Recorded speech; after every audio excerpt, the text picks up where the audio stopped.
à la fin du XIXe siècle, se tient à Paris un marché béni par le nonce du pape, où de riches dames tiennent des stands pour vendre des objets dont les bénéfices reviendront aux pauvres. Le 4 mai 1897, à Paris, le bazar de la Charité est la proie des flammes. On dénombrera environ 120 victimes, pas toutes facilement identifiables. La chapelle Notre-Dame de la Consolation a été inaugurée en 1900 pour rendre hommage aux victimes de cette tragédie. De nos jours, le lieu est réputé pour les phénomènes paranormaux qui s'y produiraient. Il est d'ailleurs possible de visiter cette chapelle en dehors des horaires de messe.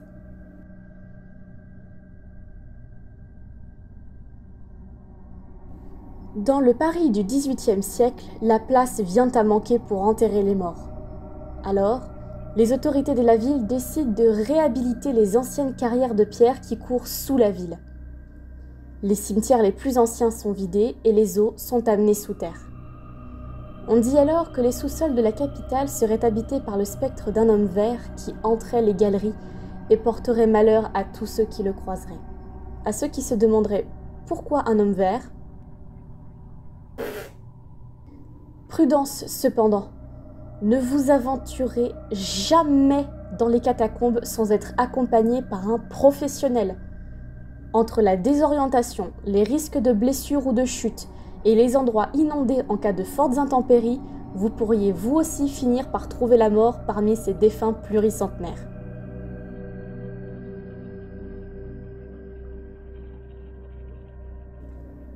Le Petit Trianon est un domaine du parc du château de Versailles, inauguré en 1769. Il a été construit à la demande de Louis XV pour sa maîtresse Jeanne-Antoinette Poisson, plus connue sous le nom de Madame de Pompadour. La rumeur selon laquelle les jardins du Petit Trianon seraient hantés remonte au début du XXe siècle. Durant l'été 1901, 2 Anglaises vécurent une expérience qu'elles considérèrent comme paranormale et qu'elles racontèrent dans un livre publié en 1911, An Adventure, ou Les fantômes de Trianon en français. Durant leur balade, elles auraient croisé des hommes vêtus de vert qui seraient en réalité les fantômes des jardiniers de Louis XV.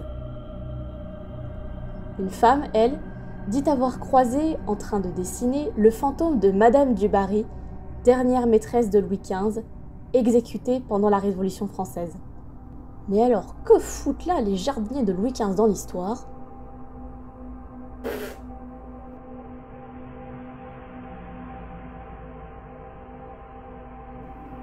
Alors que le traité des Pyrénées concluant la paix entre la France et l'Espagne vient d'être signé, Vauban est chargé, en 1681, de sécuriser la frontière en érigeant plusieurs forteresses. Le fort de Liberia est érigé dans ce cadre et est inscrit à ce titre au patrimoine mondial de l'UNESCO depuis 2009. Il garde sa vocation militaire jusqu'à la fin de la Première Guerre mondiale, puis est acquis par des propriétaires privés et ouvert à la visite à partir de 1987.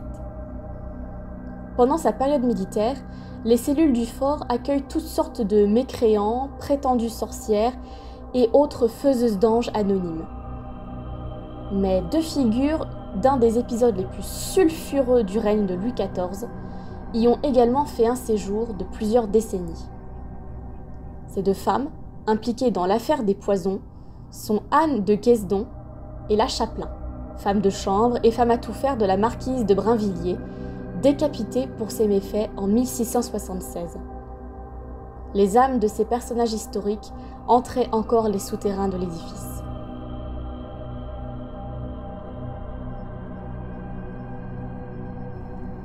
Le château de Lunéville, érigé au XVIIIe siècle par le duc de Lorraine Léopold Ier, est surnommé le Versailles lorrain pour la beauté de son architecture inspirée du palais royal.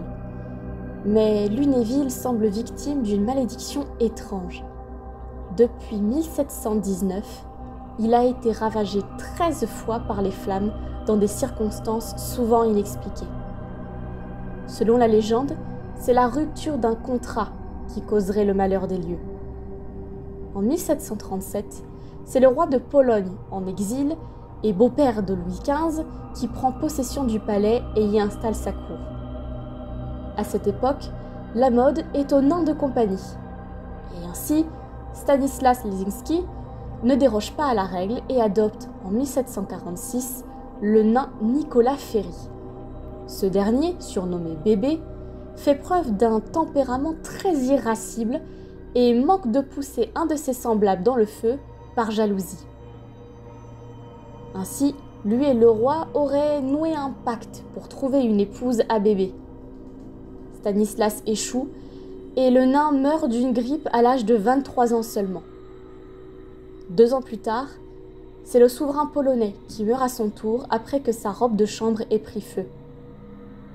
Certains avancent que c'est la vengeance du nain Bébé, dont le fantôme embrase encore le feu, qui provoquerait les incendies de 1789, 1804, 1849, 1961 et de 2003.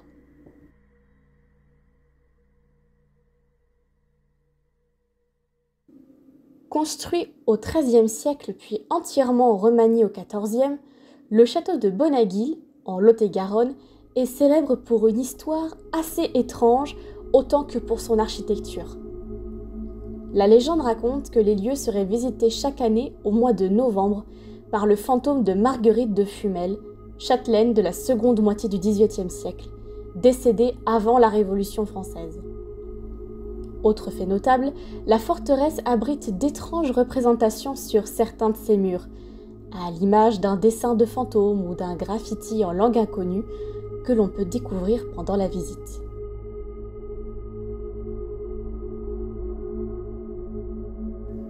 Au cœur du Périgord noir, le somptueux château de Comarque se dresse sur un éperon rocheux au fond d'un vallon. Construit au XIIe siècle, il abrite d'abord les Templiers, puis plusieurs familles de chevaliers. La légende commence presque comme une pièce shakespearienne. Le comte de Comarque et le baron de Bénac sont voisins et ennemis mortels. Cependant, la fille du comte de Comarque tombe éperdument amoureuse du fils du rival familial. Le comte, pour punir sa fille du déshonneur qu'elle jette sur la maison, tend une embuscade au jeune homme, l'emprisonne et le fait décapiter. On raconte alors que depuis, son cheval hante les lieux à la recherche de son cavalier les soirs de pleine lune et qu'on pourrait entendre des hennissements plaintifs. Alors moi je me pose une question quand même. Pourquoi est-ce que c'est le cheval qui revient sous forme de fantôme et pas l'amant contrarié ?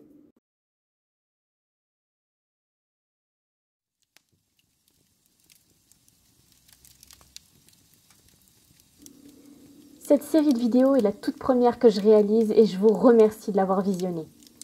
J'envisage de faire plus tard une deuxième partie avec éventuellement un tour d'Europe. Mais d'ici là, j'espère arriver à finaliser d'autres projets complètement différents. D'ici là, n'oubliez pas de rester curieux.